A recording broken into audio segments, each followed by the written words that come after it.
everybody. So intermittent fasting has been around for a while now, but for many of us, we still are confused with what would work best for us and our body type. So in this video, I'm going to talk about what type of intermittent fasting works best for us and how we can jump in to see results in our diet and health journey. So let's jump in.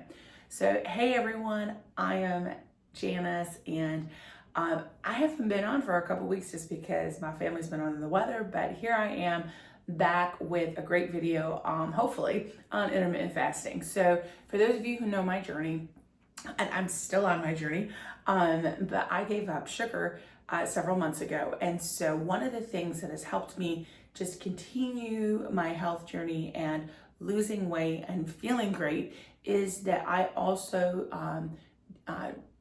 don't just give up sugar, but I also try to do intermittent fasting. And I did a lot of research on this, watched a lot of videos. YouTube has been fantastic with this. So I don't want to kind of say the same thing as everyone else because there's lots of videos out there for you to watch. But I wanted to kind of in one video just give you layman's terms as to what it is, why it works, and how we can make it work best for us, okay? So some of the things that you hear with intermittent fasting is, well, I'm just starving myself, or how is this really healthy? I was told to eat small meals throughout the day. That kind of flies in the face of intermittent fasting. So there's a lot of information out there, but here's what we know.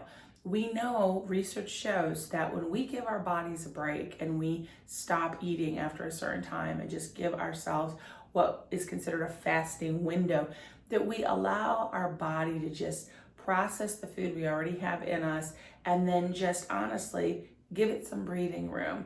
And we naturally have a fasting period when we sleep. When we sleep for about 8 hours a night, we're not consuming any calories. So we're already giving our organs, giving our body a little bit of a break.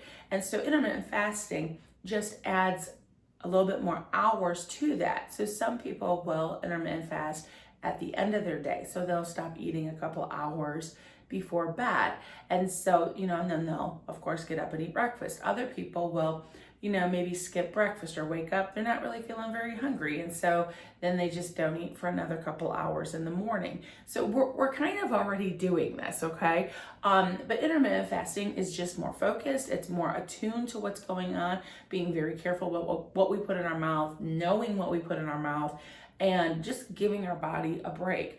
It's okay for us to feel hungry every now and then. I think that we live in such a land of plenty that, we don't like the uncomfortable feeling of hunger, but it's okay. Now, don't get me wrong. I'm not saying don't eat for 30 days or anything like that, but I'm just saying that it is okay for our body to feel that way. I have an acquaintance who lost a lot of weight. She's doing fantastic. And she said that that's one of the things that she goes, every night, I want to feel hungry before I go to sleep because that way I know that my stomach has processed everything. And I don't know, it just kind of stuck with me. That made sense. So let's go ahead and jump into what different things we could do, what qualifies as intermittent fasting. So there's the alternate day fasting, and that's where you would eat on one day and then you fast the next day. And so that would be fasting the whole day. Now, some people will alternate day fasting will include a 500 calories as an evening meal, but others just don't fast at all. They just a whole day of not eating, just drinking their water, drinking non-calorie, hot coffee with no calories, nothing in it, and then they'll break the fast the next day. That's alternate day fasting. I try to do that periodically, but it is hard because it's a whole day of not eating. But it is very good to just drinking your water. It helps flush out your system, and it also keeps your body hey, what's going on here? Most people see amazing results doing that. But then there's other intermittent fasting, such as basically it's called time restricted eating, where you only eat from 12 noon to 8 p.m. and then you fast 16 hours. So from 8 p.m. to the next day noon. So and then of course there's variation. Some people will break their fast at 10 a.m. but then they'll stop eating at 6 p.m. But that's intermittent. So you're just giving your body an extended break from eating. And many people have found great success with that. And I will say that before I gave up sugar, that I actually was doing intermittent fasting, and it was keeping my blood sugars, my levels pretty normal, just doing that, because I was giving my body a break. So I know as a type 2 diabetic that it really did. It worked for me even before I gave up sugar. So let's jump into tips to making it work for you. So tip number 1, do what you can. Don't, just do what you can. Can you give up eating at 8 o'clock in the evening? Just stop, kitchen's closed, and then break your fast the next morning. Then that's a start, Or if you naturally don't really like to eat breakfast right at the start of the morning, extend it an hour. Can you go a little bit longer and break it at 10 in the morning? And just give your body, can you start with 10 hours of not eating, 12 hours of not eating? Do what you can and stick with it, because consistency is what you need. If you were to jump all in and just not eat, and then all of a sudden, you're starving and you shovel down a box of Oreos and a large pizza, then it really it probably wasn't, it's not going to be as successful as you would want it to be. So do what you can and stick with it. Consistency really does pay off, okay? So then tip number 2 is be careful what you eat within your eating window. So when it is time to eat, that does not give us free reign to, consume, a large pizza. It doesn't give us free reign to consume large bowls of ice cream, okay? You still have to be consistent. One of the things when people say that, intermittent fasting doesn't work for me, I didn't lose any weight, when you look at what they were specifically eating within their eating window, you'll find that they were still eating high calorie foods. They were still eating lots of sugar.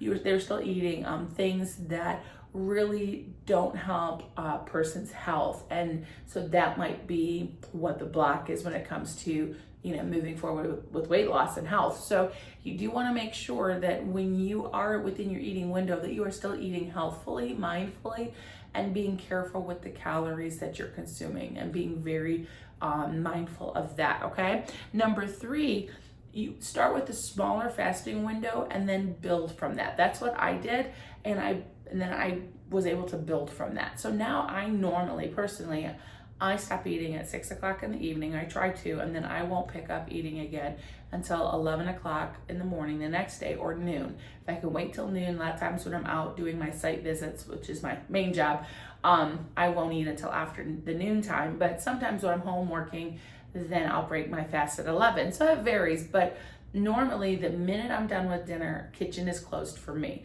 I don't eat anything more. I just try to drink my water, drink sugar-free drinks, and just kind of stay in the zone of not eating anything. So that's what works for me.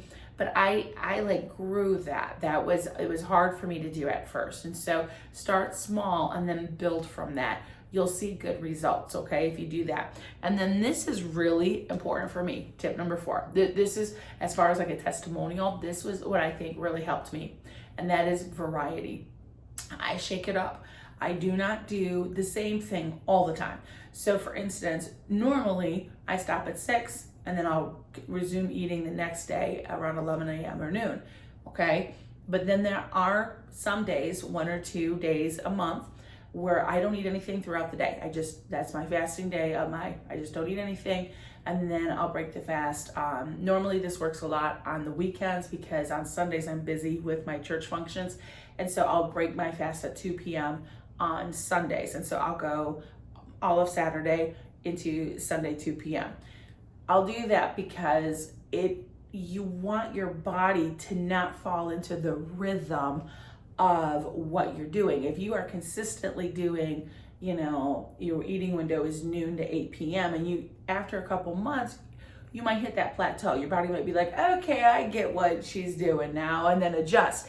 But if you are, every other week, you are doing an extended 24-hour fast, or, doing a little bit of alternate day fasting, in the mix of that, your body it can't fall into that plateau. You're kind of shaking up that rhythm a little bit in a good way. So variety does work as well. At least it has worked with me. I always do better. I do better on the scale. I feel better when I can adjust my fasting schedule to include extended hours here and there. I'm not going to get into super extended fasting in this video, such as 48 hours, 72 hours, whatever, because I wanted to just focus on the basics in this one, but please do your research. Please check with your doctor. And of course, this is not like a medical video at all. This is just a woman trying to lose weight and get healthy. And I just wanted to share what works with me with intermittent fasting. So what works for you? Comment below. Please like and share this, subscribe. Let's all love each other. And I pray that y'all have a blessed day and a blessed week.